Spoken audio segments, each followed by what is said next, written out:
Hey everyone, thanks for joining me on Real Talk NFT, where we talk all things NFT and Web3 related. As you know, I'm your host, Brian, and we have two really special guests here today.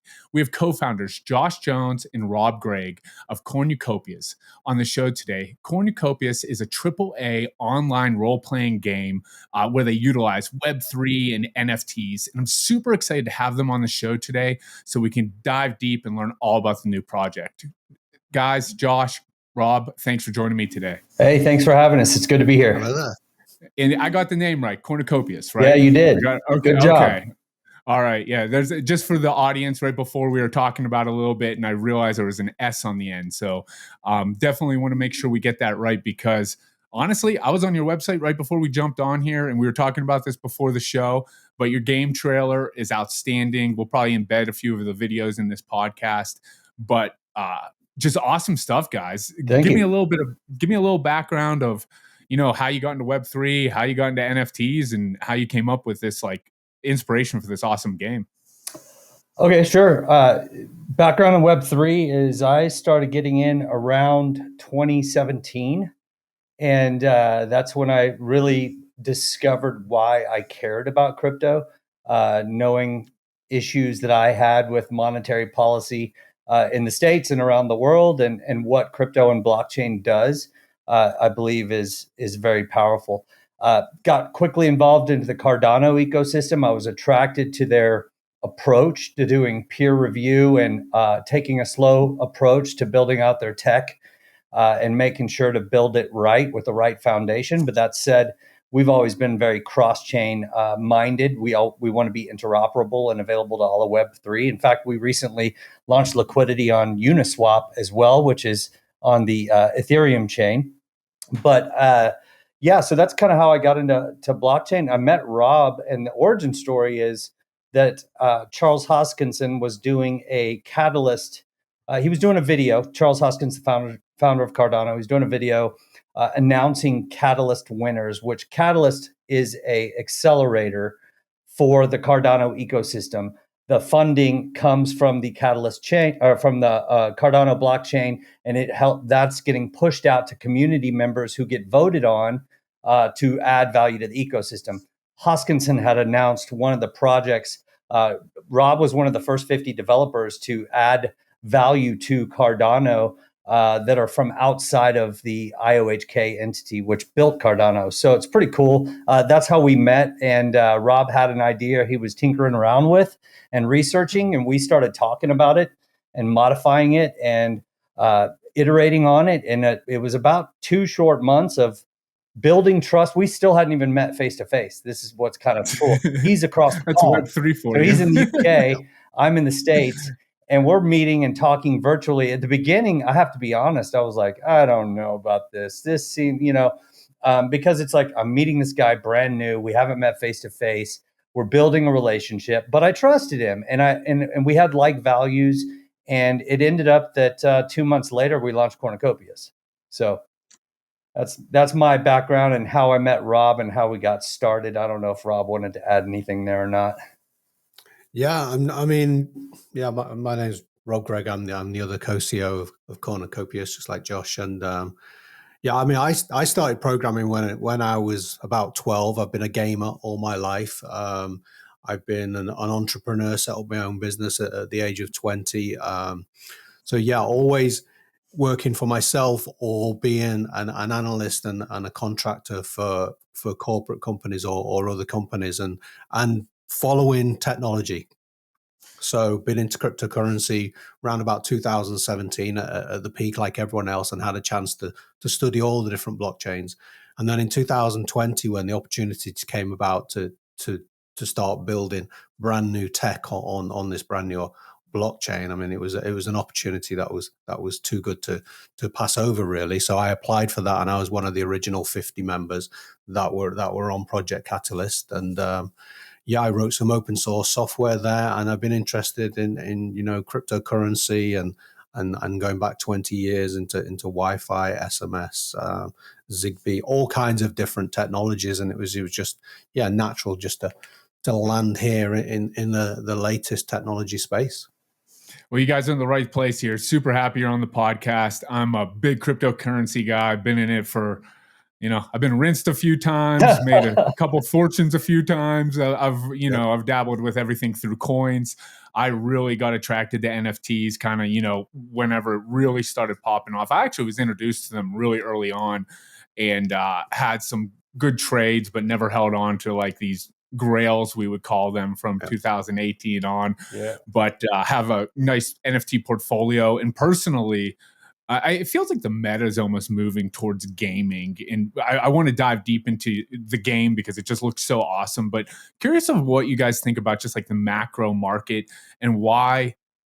I guess I'll rewind a little bit. I'm not a huge gamer myself. I like gaming, have always played it, but I never understood why gamers weren't initially attracted to NFTs. It just seemed like such a natural transition to own your own in-game assets. They're already like have the concept with like skins within Fortnite, and I never really understood why they didn't want it to be decentralized. Maybe shooting this over to Rob, because I know you mentioned you're a gamer, you've been a gamer and a developer since you were 12. Why have NFTs not like taken off? They're starting to, but why have they not taken off in gaming yet? Well, I think cryptocurrency is very much people that enter into cryptocurrency. It's usually people looking at speculating and wanting to make money. So gaming is completely separate genre, I suppose, if you look at it that way. But I think, there is an absolute natural cohesion between gaming and NFT and cryptocurrency, in my opinion, which is one of the reasons why, we wanted to disrupt this space. We thought it was right for looking long term where the gaming could go.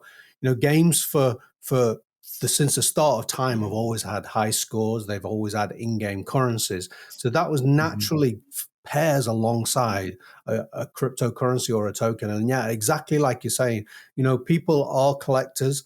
They do have skins in game that I just don't think they understand the opportunity or that you can actually own those skins. I must have put hundreds, if not, thousands into skins over the last 6 or 7 years in various games. And all that money, even last week, I bought some V-Bucks for Fortnite. All that money has gone. Should they turn the game off, that it's gone forever. So when the light bulb goes off that you actually own these assets, and then there's an opportunity to sell them or trade them, which happens in a lot of traditional games, but they are all happening kind of like black markets. When you realize that the new wave of games, Web3, that's been built in from the start to actually own the assets and trade them and sell them.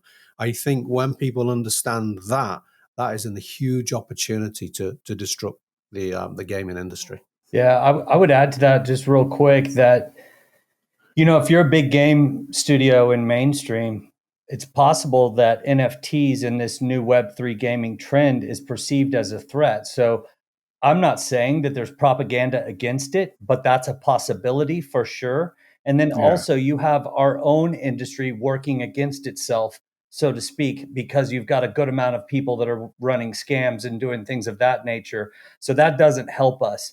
But at the same time, it's a powerful to emphasize Rob's point, player-owned assets, NFTs within games. That's a powerful solution for parents who have kids that are putting tons and tons of money in Fortnite, and to be a parent to know that, hey, guess what, son, you've actually accumulated $2,500 worth of assets in Cornucopias.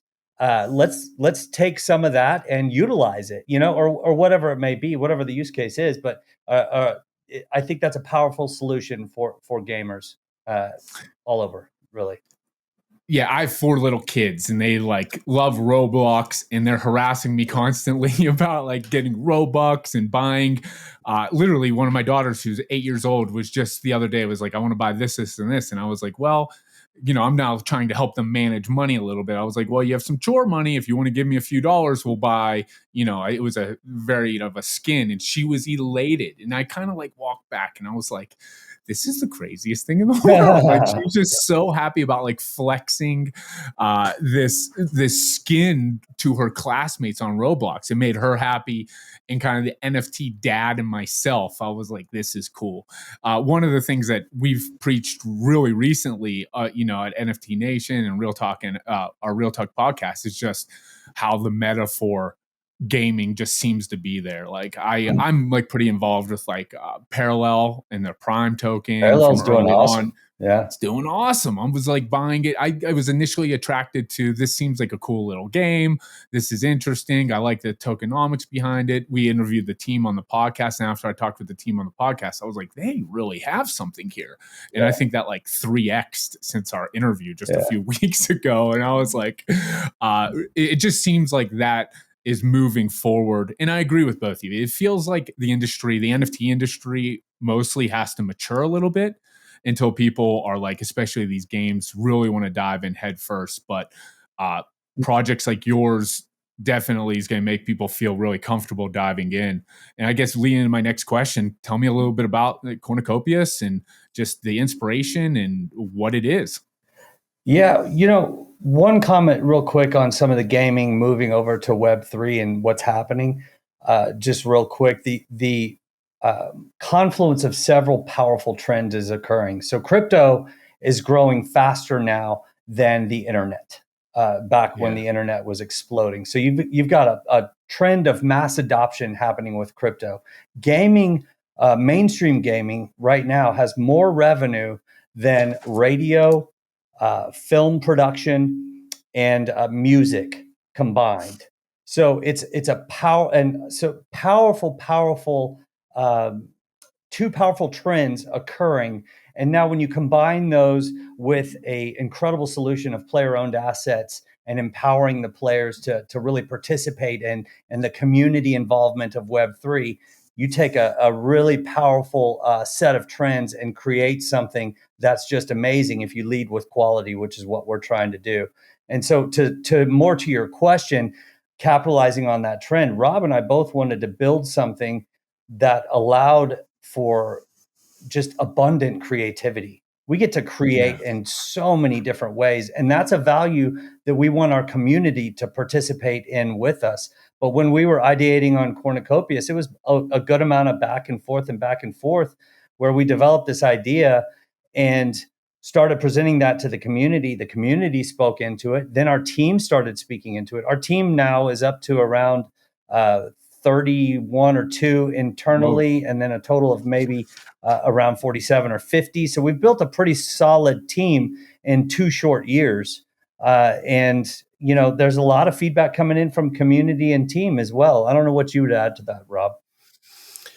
Yeah, right. I mean, we started with just 4 co-founders. We bootstrapped the project for the first few months, and then we built some prototypes. Originally started in Unreal Engine 4, but we knew pretty quickly that Unreal Engine 5 was coming. We didn't know when it was going to be, so we built all our own assets in-house. That was really, really important to us, that we want to stand out going forward, because I don't think any mainstream game that has ever become popular has done that with marketplace assets.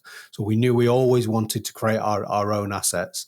The game itself is free to play, because we want people to enjoy the game, get a taste of the game before you then learn about NFT and ownerships and how that can unlock other aspects and other skins and vehicles within the game.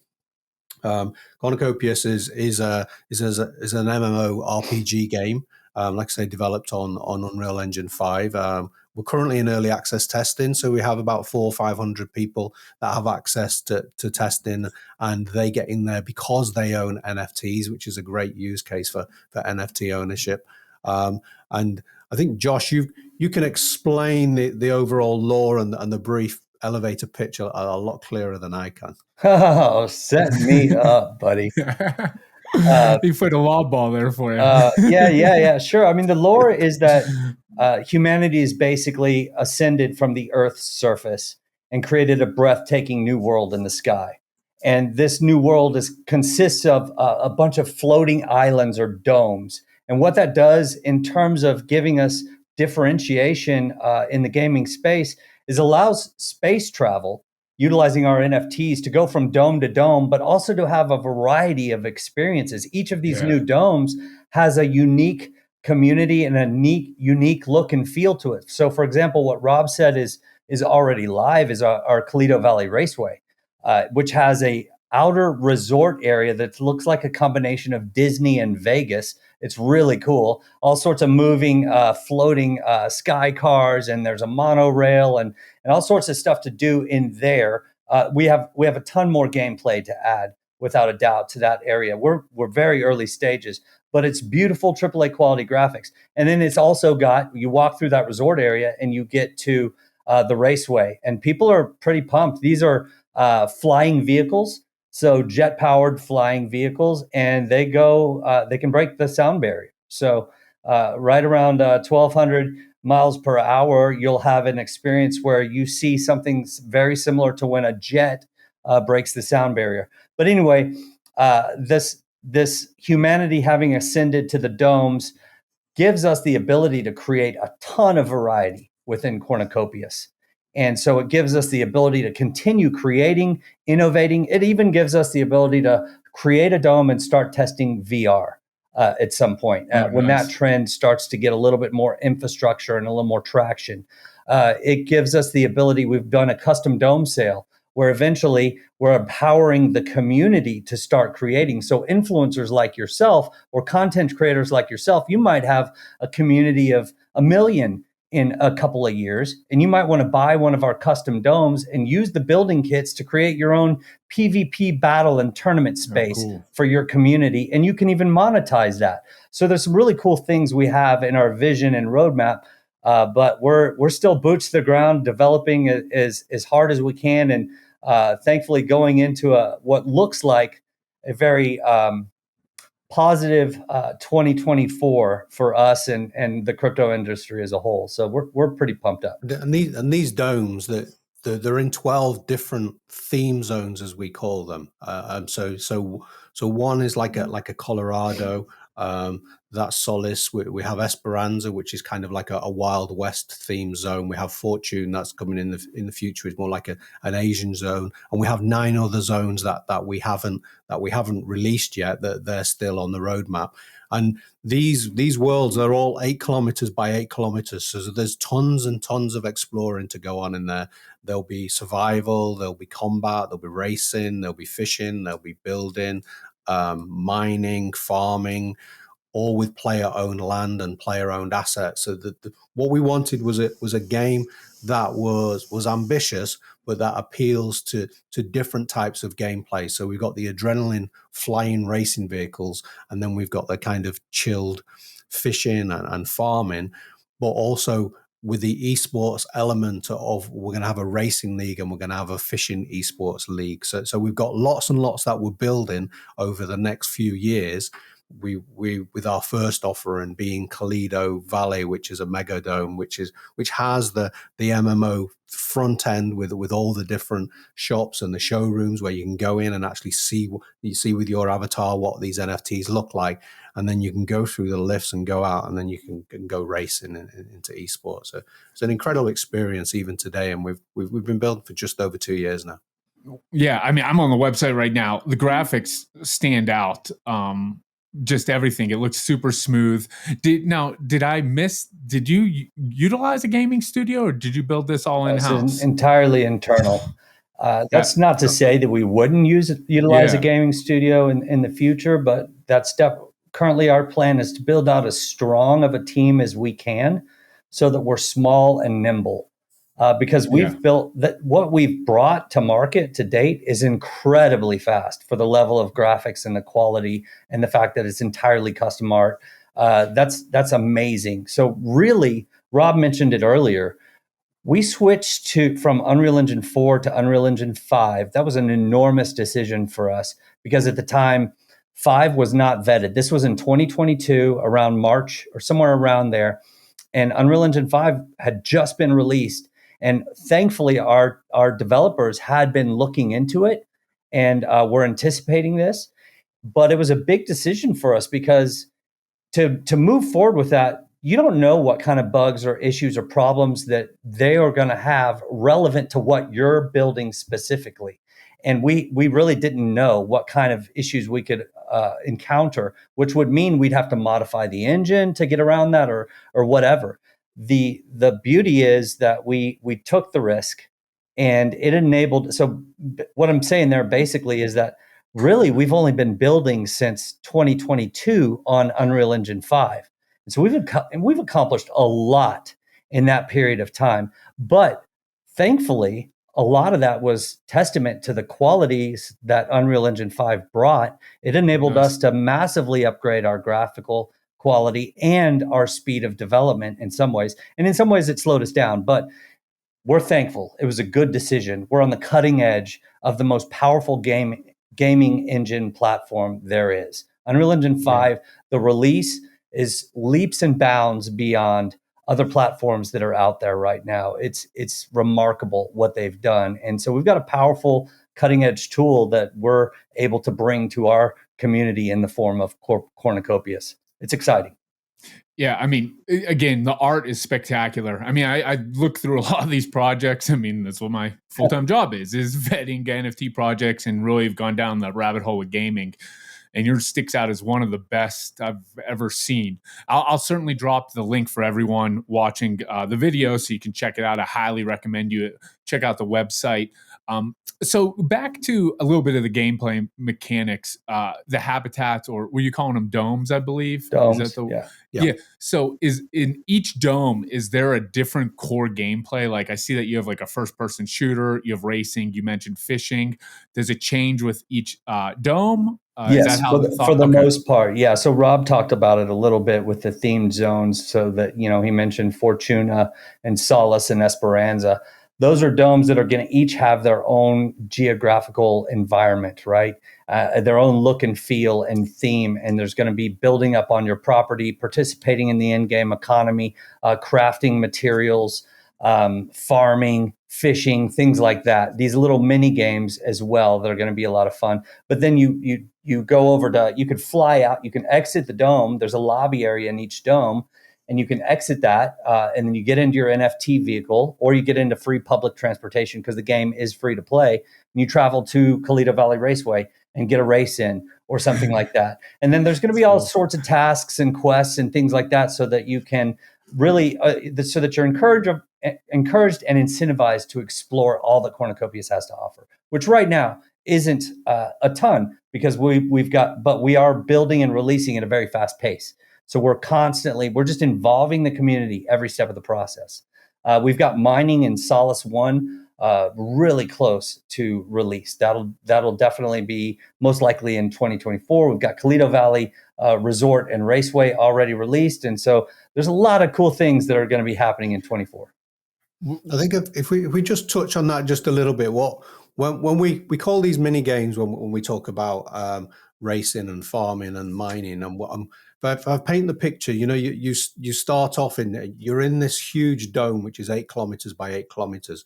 You're exploring the landscape. Then you come up to one of these giant mountains or giant hills.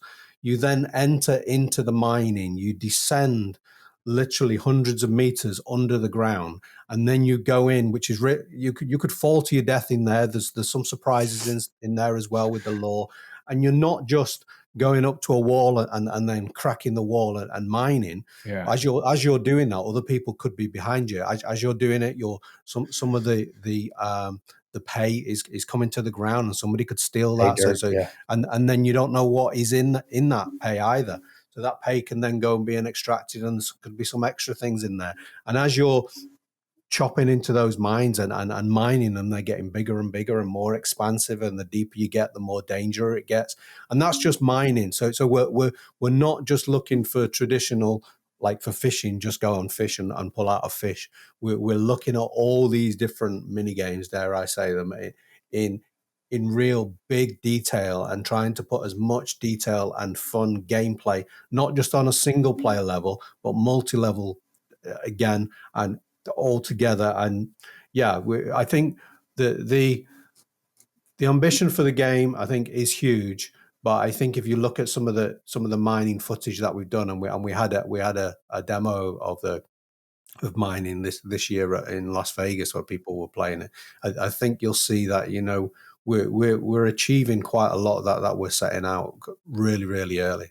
It's absolutely amazing. I've never seen anything like this. You guys mentioned mini games quite a bit, and I see the racing on your demo here. That looks like reminds me like F-Zero from like Super NES. Like, you know, obviously yours is way more evolved, but for some reason it's like 16 players in the same race across the world together. It's really, really hard to put this together, but yeah, it's incredible. You know, incredible 16 players. The thing we got to stop saying is mini games, Rob. Because none of them are, they're not many. They're not many. No. You know, they're actually, you know, for example, the racing, that's significant. There's 3 tracks, and there's going to be eventually quite a few more tracks. And that was an enormous, I mean, that's a solid racing game. If you've got a decent graphics card, we'll get you access. Let's get you into play because we want everybody we can to experience this. So let us know. But yeah, and the mining experience that Rob talked about, that's going to be under quite a few of these different domes where you can go down and gather resources. That's not mini. That's a big game with a lot of caves, a lot of space, a lot of things to do and ways to die and all sorts of stuff like that. And fishing, for example, 12 different themed zones that Rob talked about that we've got to build that are 8 kilometers by 8 kilometers that all have water supplies in them. At least we think so, right? So let's say there's 10 different bodies of water in each of those. That's 120 different bodies of water that you could travel around and go and look for which fishing spot is the hottest of the day. That's not many. In fact, that's the largest fishing game in the world when we pull that off. You know what I mean? So yeah, I guess we got to check our language, but that's just been a habit of ours. And the reality is it's a huge vision. We have a long way to go, but Rob's right. We're building quickly. What's your guys up until this point? I know they're not all developed, but what's your favorite game? Ooh. Favorite game? I love exploring with the community, and we often go in there, and you know, we do streaming in Discord and stuff. A few weeks ago, we had a brief demo of what farming could look like, and I was instantly hooked. They were all running to another park, going up and down these different platforms, going back and forward, testing that, and they couldn't find me because I was at the other end, just doing a little bit of hunting and gathering over there. So for me, I know instantly it's going to be farming. So if you're asking regarding Cornucopias and not favorite game of all time. Yeah, Cornucopias. We haven't been able to test fishing yet. And one of the cool things about why we built Toledo Valley Raceway is that it enables us in that resort area. There's actually a testing facility where we can take a variety of different gameplay mechanics like fishing or mining or whatever and farming, and we could test it out. PvP, that's coming too. So all of these things we could test in that testing facility, make sure it works replication-wise, multiplayer-wise, get the testing and refining done, and then we just implant that into the dome that it needs to be in, and that just really sets us up for a speeded up pace of development in a lot of ways. But to answer your question more thoroughly or more, racing is the only one that's really fully available, and I happen to love racing games. Yeah, I love this game. I'm not kidding. I love racing. It looks unbelievable. It's fun. It's a lot of fun. It's really addictive trying to get faster. Trying to get the fastest time, making the turns right. Hitting the boost as you're coming out of the turn, hitting the brakes as you're going in, navigating super hard corner turns, and then also trying to make sure you don't run into people that are right ahead of you. It sucks when somebody's stopped out or they just got in a wreck and you're coming around a corner going 700 miles an hour, 800 miles an hour. You don't have time to react to that. Yeah, when you're on that final lap and you're on that flying lap and then there's somebody just stuck there because they've exploded. Oh, no, it's so frustrating. We actually had, I don't know if you're familiar with Bryson. He's in the Web3 space. We invited him in to play and he absolutely loved it. He's like this, it blew him away. He loved it. The description you're giving me of the crashing in somebody keeps bringing me back. This is so off subject of the movie Days of Thunder. Whenever Cole has to it breaks come on. No, that was a Top Gun quote. What was it that Duvall said in there? He goes, "You just give it the gas, don't let off, because they're going to drift out of the way or something." Exactly. And I remember being a kid. I'm like, come on, Florida, Cole, come on, do it. Yeah. That's no, this is outstanding. So tell me a little bit about, I see you have the Kopi token, I believe if I'm saying it correctly. Yeah. So how do people play to earn, build to earn, farm to earn? Kind of what's the whole thought process of earning the token, how you do that, and how you can make it like, well, financially to be honest, rewarding. we're still modeling out a lot of that. We're kind of shifting away from the to earn language just because we want them to be playing for fun. But there will 100% will be I know you probably saw that in one of our docs, but there will 100% be rewards infrastructure in place where earning can occur. And exactly how that's going to work, we're still modeling that out. We're actually working with a project called Machinations.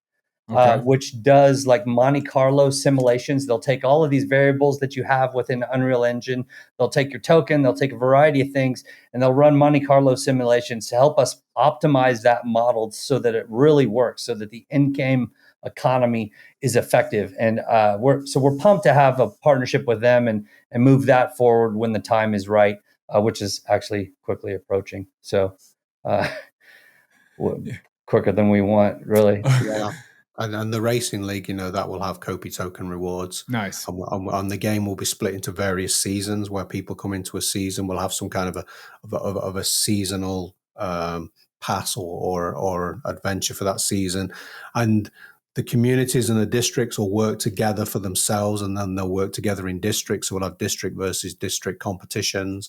And then they will have various votes, because remember that some of the players will actually own some of the land within the different districts. So at the end of the seasons, they will be able to vote and decide what new rewards they're going to have, not just for themselves but for their village. Maybe they want a bridge or to go to make access from one area to another area easier, or stuff like this. So lots of really fun in-game mechanics that require to work individually, but also part of a team.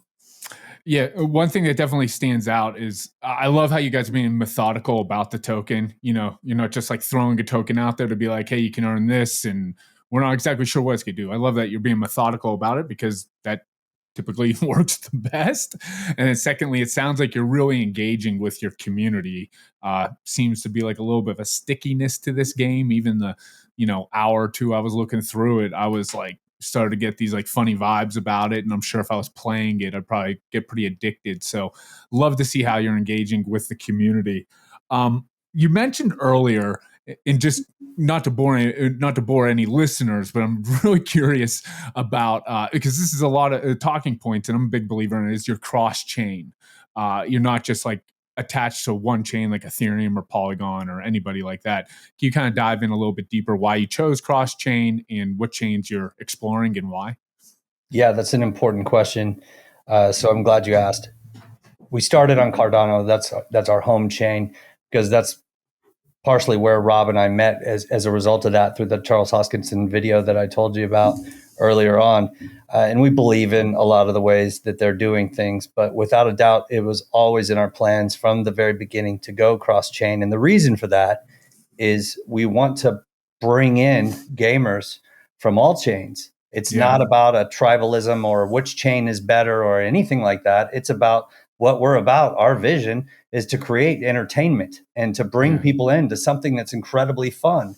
And so, let's cast a net that brings in all of Web3, and interoperability is, to be honest, it's huge. We need the success of these layer one chains, of all chains. Yeah. We need the success of Star Atlas and Parallel and other games that are out there. We need that to happen, because that helps to give Web3 gaming a more powerful start.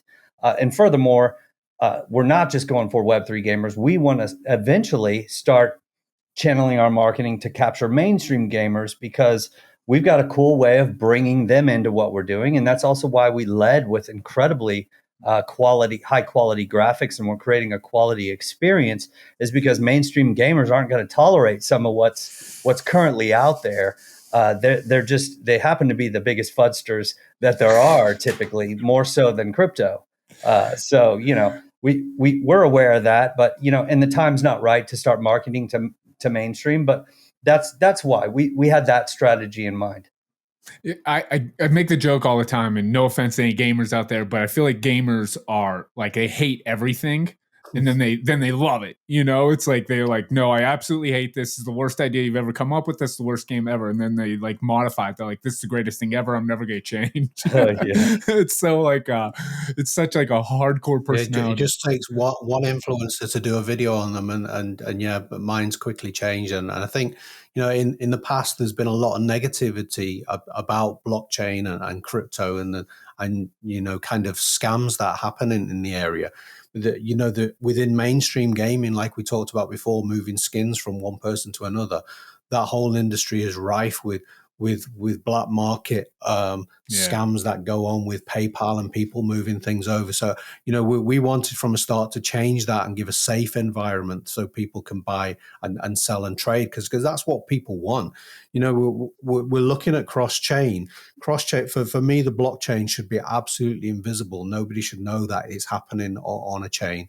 And we're looking to go where the gamers are. And where are the gamers? They're everywhere, which is why our game eventually will be on PC, it'll be on Xbox, PlayStation, Nintendo, will be on multiple chains as well. We just want to be where the community and where gamers are. Yeah, you guys are nailing this, because my next question was going to be like, are you on PC? Is this going to be mobile? I know you've mentioned VR and AR, so it looks like you're definitely trying to involve everybody into the entire world and the ecosystem. We don't want to move too fast. We're starting on the PC. And then when we have an absolute solid game that we know works on the PC with the APIs and every other hurdle we have to jump through, we will then branch out into Xbox, PlayStation, and then obviously streaming in the future, and get more and more people involved and more accessible. We're definitely not ignoring mobile either. In fact, we've already developed a game on mobile. We set that aside.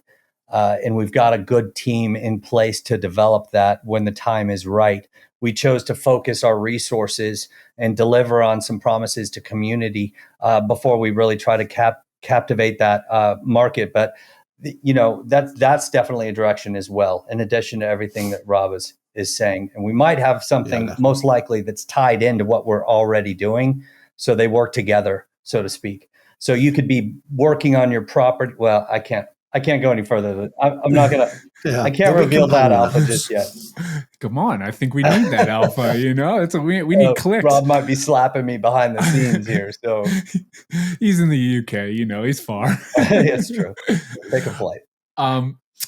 So yeah, I love that you're thinking, outside the box. Well, I shouldn't say outside the box. You're really trying to incorporate all these systems together. And I think that's going to go a long way, because certain people love a mobile game, certain people love a PC game, and we know that everyone loves like Xbox and PlayStation, and that's how you really get people, the stickiness to something along those lines. One question I definitely don't want to leave hanging, because this is like one of the most important questions I have for this entire interview. Well, let me go back a little bit. I did look at your roadmap, and I'm just going to call out for the community. These guys are on point with their roadmap. It's like, I was like looking through your timeline. I was like, they're moving at a very quick pace, but it seems like you're just knocking down every single objection, goal you have for each and every one, just in a very timely fashion. So love to see that. It's just a testament to you have a large team, or, in terms of like a Web3 game, it's growing. So it's great to see that you're growing that way. But the question I really want to ask is, when are the NFTs available? How do I buy an NFT? And curious about when your token's available, because I might provide some liquidity for that token as well. Well, all of those are available right now. Okay, you did mention Uniswap, I believe, right? So yeah. So the token is available on Binance Chain, on Cardano, and on Uniswap. Those are the three areas where there's decent liquidity, that we've provided liquidity to those dexes. And just recently on Uniswap. NFTs you can get Lambda NFTs on third-party marketplace called JPEG Store right now on Cardano. So most of our NFTs are currently on Cardano, but one of the next sales that we do for NFT is going to be on the Ethereum chain on a layer 2. So so that we can minimize costs for those people to participate in that. So we will have a mint there soon as well. But yeah, you can 100% participate in what we're doing right now. Now the Ethereum mint upcoming, do you have an idea when that is and how people, is it like a white list? Do we just email you guys directly, call your home and leave you messages? I would love to tell you that we've landed on a date, because I've wanted us to land on a date for the past 2 months around this. But there were a lot of challenges in looking at how do we create a gaming experience NFT wise on a different chain, because the metadata is different. There's just different ways that each chain. So we had to look and do a good amount of research and iterating to make sure that on both chains that we're currently considering, that the gamer can have the same experience with their NFT, because that's incredibly important. And eventually, we want to have dynamic NFTs where things change and Awesome. that sort of thing. So we had to do a good amount of legwork there. To answer your question, the sale will be in the near future. Could be as soon as December. Could also be in January. So Okay. it's coming soon. It's coming soon. Okay. Well, just for all the listeners out here, this is once this gets released, we might be getting released right around the game launch. So I'll absolutely keep following up and make sure that like I can put all the appropriate links so everyone could, jump in on these NFTs. I know I'll be there. Again, like something that stands out to me is the graphics are outstanding. Some of the best, if not the best, that I've seen in the whole industry. So hats off to you on that. Wow. And love this idea. I'm not going to call it mini games. Well, I just did. I know, But I we love did the too, idea. so I set you up. No, we'll get slapped down by Josh if you do that. Yeah, I love the idea of all these games, like the fishing and the racing, and it sounds like farming. So it's definitely just this whole ecosystem that people are going to be able to do all sorts of different things. It's not like you're just logging in to go fishing or just go do some races. It's like, hey, I'm bored with this. I'm going to jump over to this next dome. I guess just to wrap up, would love to know if you have like any ideas for like collaborations or partnerships coming up. And then in addition to that, if just how everyone could find you, how they could find the website, all that good stuff. Yeah, absolutely. The website's Cornucopias with an S.io. And you can also go to Cornucopias Game on Twitter and get our link tree to find all of our socials. But highly recommend making sure it's the verified account and not some scammer account that replaced the I with a 1 or something like that. Make sure there's a legitimate following. It's got the blue verified check mark.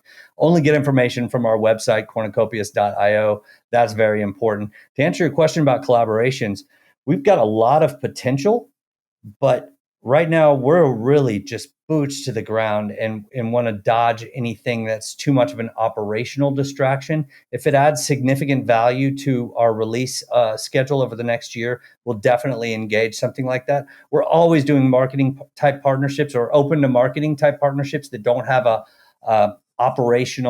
don't create an operational bottleneck with our team, because the dev team, man, they're working at an incredible pace and they're slammed. And at some point, I've got to release that pressure a little bit, give them some space to relax and recover. But right now, we're just all trying to meet some pretty intense deadlines for a lot of things. And so I'm trying to protect their time with collabs. But marketing collabs, we're all about it right now. So, yeah. I love it. Yeah, and join our Discord. It's at the moment it's all organically grown.